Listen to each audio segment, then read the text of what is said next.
Idza jaa ajaluhum, kalau ajal sampai, la yastakhiruna sa'atan, tidak dapat ditunda walau sesaat, wala yastaqdimun, tidak pula dapat dimajukan walaupun sesaat. Sebagiannya mati, tapi sebagian lagi masih hidup, bernyawa, tapi tetap tidak dapat bangkit dari tempat tidur. Meleleh air matanya mendengarkan suara azan masuk ke dalam ruang-ruang rumah sakit. Hayya 'alas shalah. Bergetar hatinya, tapi kaki tak dapat melangkah, tangan tak dapat menghayun. Apa sebab? Karena nikmat sehat dicabut oleh Allah Subhanahu wa ta'ala. Sebagian hamba Allah ada yang berlari-lari, berkejar-kejaran di tengah jalan raya ketika kumandang azan sedang dikumandangkan. Badannya sehat, dia masih hidup dan bernyawa, tapi ada satu nikmat besar yang dicabut Allah dari dalam dirinya. Nikmat terbesar itu adalah nikmat istiqamah. Para ulama berkata, al-istiqamah khairun min alfi karamah. Satu istiqamah lebih baik daripada 1000 karamah. Karena 1000 karamah bila tidak dijaga dengan istiqamah, maka dia dapat hilang. Oleh sebab itu Nabi Muhammad SAW berkata, berpesan ketika datang seorang laki-laki berkata, "Ausini wa aujiz," beri aku pesan, tapi jangan panjang-panjang, singkat dan padat, agar aku dapat mengamalkannya. Nabi hanya berkata satu pesan, "Qul," katakan, "amantu billah, tsumma istaqim," katakan aku beriman kepada Allah, setelah itu istiqamahlah. Alhamdulillah, yang hari ini ketiga nikmat itu masih ada dalam diri kita. Nikmat hidup, masih bersemayam roh di dalam jasad. Nikmat sehat, kita masih bisa meringankan langkah, menghayunkan tangan datang ke rumah Allah. Nikmat istiqamah, sampai hari ini hati masih tetap bergetar ketika nama Allah dikumandangkan. Wa idza tuliyat 'alaihim ayatuhu zadatuhum imana. Ketika ayat-ayat Allah dibacakan, bertambah iman mereka. Kenapa demikian? Karena masih ada modal utama, la ilaha illallah Muhammadur Rasulullah, maka amal soleh sebagai tambahannya. Imam Muslim membuat satu bab dalam kitab Sahih Muslim, al-iman yazid wa yanqus. Iman bertambah dan iman bisa berkurang. Kapan iman bertambah? Berada di tempat yang paling baik, berkumpul bersama orang-orang baik, mendengarkan kata terbaik, dalam ibadah yang paling baik, tempat yang paling baik, masjid, bersama orang paling baik, orang beriman, di tempat yang paling baik, waktu terbaik, hari Jumat, dan mendengarkan kata-kata terbaik, kalam Allah dan sabda Rasulullah sallallahu alaihi wasallam. Maka saat ini iman sedang sepenuh-penuhnya berada di tempat yang tidak baik, bersama orang yang tidak baik, dalam keadaan yang tak baik, dalam perbuatan yang tidak baik, maka iman berkurang, bahkan bisa hilang sama sekali. La yazni zani hina yazni wa huwa mu'min. Orang beriman tidak akan berzina kalau ada iman dalam dirinya. Wa la yasriqu sariqu hina yasriqu wa huwa mu'min. Pencuri tidak akan mengambil harta orang kalau ada iman dalam dirinya. Wa la yazni zani wala yashrabu syaribu hina yashrabu huwa mu'min. Peminum khamar, pecandu narkoba tidak akan menggunakan khamar kalau ada iman dalam dirinya. Lalu Ikrimah, murid Sayyidina Abdullah bin Abbas radhiyallahu anhu bertanya kepada Nabi sallallahu alaihi wasallam. Ketika hadis itu disampaikan oleh Nabi, didengar oleh Abdullah bin Abbas. Ketika Abdullah bin Abbas menyampaikan hadis itu, didengar oleh Ikrimah. Ikrimah bertanya, "Ayunza'ul iman?" Ayunza'ul iman, apakah iman bisa tercabut? Apakah iman bisa lepas dari badan? Lalu kemudian syabbaka baina asabi'ihi, Abdullah bin Abbas menjalinkan jari jemarinya. Thumma naza'ahu, kemudian dia lepaskan. Lalu dia berkata, hakadha yunza'ul iman, beginilah iman terlepas dari badan. Hina taba, ketika orang itu bertobat, ada, maka iman masuk lagi ke dalam badan. Alangkah meruginya orang-orang yang beramal saleh, mulutnya senantiasa qomat kamit berzikir, hartanya dia pakai untuk berinfak, berzakat, berwakaf, bersedekah, berjihad fisabilillah, tapi tidak ada istiqamah, maka mati dalam keadaan malaikat maut mencabut nyawanya ketika itu iman tidak ada dalam dirinya. Wa qadimna ila ma 'amilu min 'amalin, saatnya nanti datang malaikat membawakan amal-amalnya. Ini anak yatim yang kau sekolahkan, ini panti jompo yang kau bangun, ini infak zakat wakaf sedekahmu. Faja'alnahu haba'an mansura, tapi kami jadikan amalnya itu seperti debu yang ditiup angin, tak bermakna di hadapan Allah. Mengapa? Karena tidak ada iman. Itulah yang membedakan orang beramal soleh dengan tidak beramal soleh. Illalladzina amanu, kecuali orang yang beriman, wa amilus salihati, dan beramal soleh.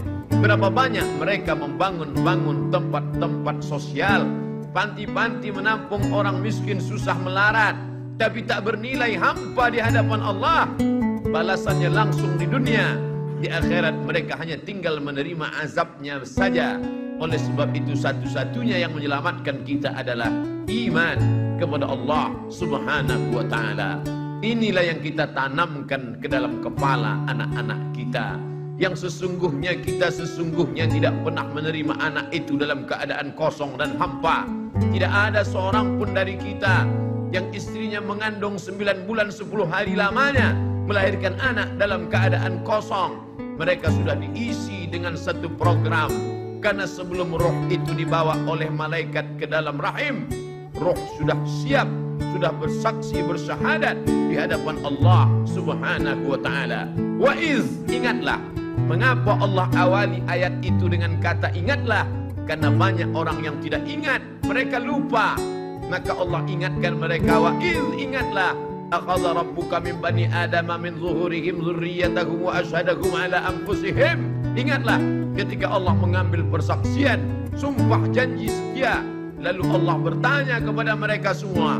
Allah bertanya bukan karena Allah tidak tahu, Allah Maha tahu, tapi Allah mau beritahu pada siapa yang tidak tahu dan tidak mau tahu. Saat itu Allah bertanya, alastu bi rabbikum, bukankah aku Rabb kamu?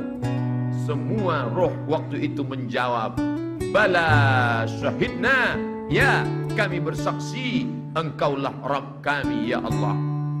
Antaqulu yaumal qiyamah, tapi nanti pada hari akhir kalian menjawab dan berkata, inna kunna an hadza ghafilin, kami tidak ingat, kami lupa, kami lalai. Ketika sampai ke dunia kau sembah batu berhala, sampai ke dunia kau bersembah binatang, sampai ke dunia kau sembah binatang yang melata, tidak dapat memberikan bantuan pertolongan, tidak dapat menolak mudarat, tidak dapat mendatangkan manfaat. Itulah nasib orang-orang yang lupa.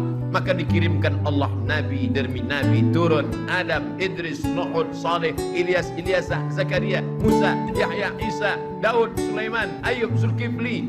Maka mereka semua menjelaskan tentang satu konsep, la ilaha illallah, la ma'buda bihaqqin illallah.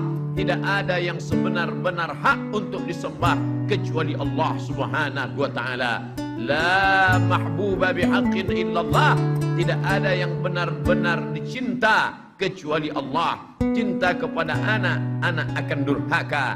Cinta kepada pasangan hidup, mereka akan mati meninggalkan kita. Cinta kepada harta, harta akan binasa. Cinta kepada kuasa, kuasa akan sirna. Maka tumpahkanlah cintamu kepada Dia yang tak pernah berakhir dan maha sempurna. Siapa Dia? Allahu la ilaha illa huwa. Bagaimana Dia? Al-Hayyu, Dia maha hidup. Al-Qayyum, Dia maha mengatur. Dia tidak hanya sekedar hidup, tapi Dia juga mengatur segala kehidupan. La tasqutu min waraqatin illa ya'lamuha. Tidak ada satu daun pun yang gugur melainkan dalam pengetahuannya yang sempurna. Apakah Dia mengawasi aku? Apakah Dia melihat aku? Apakah Dia senantiasa memandang? La ta'khudhuhu sinatun wala naum. Dia tak pernah mengantuk, Dia tidak pernah tidur. Kalau takut berbuat dosa karena atasan, atasan akan tertidur. Kalau takut berbuat salah karena orang tua akan mengantuk. Kalau takut berbuat zalim karena orang lain petugas keamanan, maka mereka pun akan meninggalkan kita. Tapi kita takut karena Dia. La ta'khudhuhu sinatun wala naum. Berkuasakah Dia? Sehebat apa kekuasaannya? Lahu ma fis samawati wa ma fil ard. Apa yang ada di langit, Apa yang ada di bumi semua milik Dia. Tu'izzu man tasha, siapa yang mau kau angkat setinggi-tingginya. Wa tudhillu man tasha, siapa yang mau kau hinakan, kau rendahkan, kau jatuhkan serendah-rendahnya. Biadikal khair, dalam genggaman kuasamu ada segala kebaikan ya Allah. Lalu kemudian siapa yang bisa memberikan pertolongan dan bantuan? Man dzalladzi yashfa'u 'indahu illa bi'idnih, semua dengan izinnya. Tanpa izinnya tak ada yang berlaku di atas muka bumi Allah Subhanahu wa ta'ala. Lalu kemudian setelah itu berpikirlah manusia yang lemah, hina dan kotor itu, apakah ada kuasa selain daripada Dia? Tidak ada yang berkuasa kecuali kuasa hanya Dia saja. Wal awwalu, Dia yang pertama. Wal akhiru, Dia yang terakhir. Tapi Dia tak berawal dan tidak berakhir. Semua yang berawal dan berakhir akan binasa. Mengapa dikatakan Dia yang pertama? Sebelum ada alam semesta, Dia sendirian sudah ada. Maka Dia katakan huwal awwalu. Mengapa dikatakan huwal akhiru? Dia tidak pernah berakhir. Makna al-akhiru, ketika semua alam semesta binasa, bahkan malaikat mencabut nyawa itu pun juga akan mati, maka tinggallah Dia sendirian. Huwal akhiru. Saat itu Dia berkata, ainal jabbarun, mana orang-orang yang sombong? Ainal jabbarun, mana penguasa-penguasa yang angkuh? Hari ini tidak ada kekuasaan. Itulah yang kita katakan setiap selesai salat, la ilaha illallah wahdahu la syarikalah, lahul mulku, hanya Dia saja yang punya kuasa. Walahul hamdu, hanya Dia saja yang layak dipuja dan dipuji. Yuhyi, Dia menghidupkan. Wa yumit, Dia mematikan. Wa huwa ala kulli syai'in qadir, Dia kuasa atas segala sesuatu.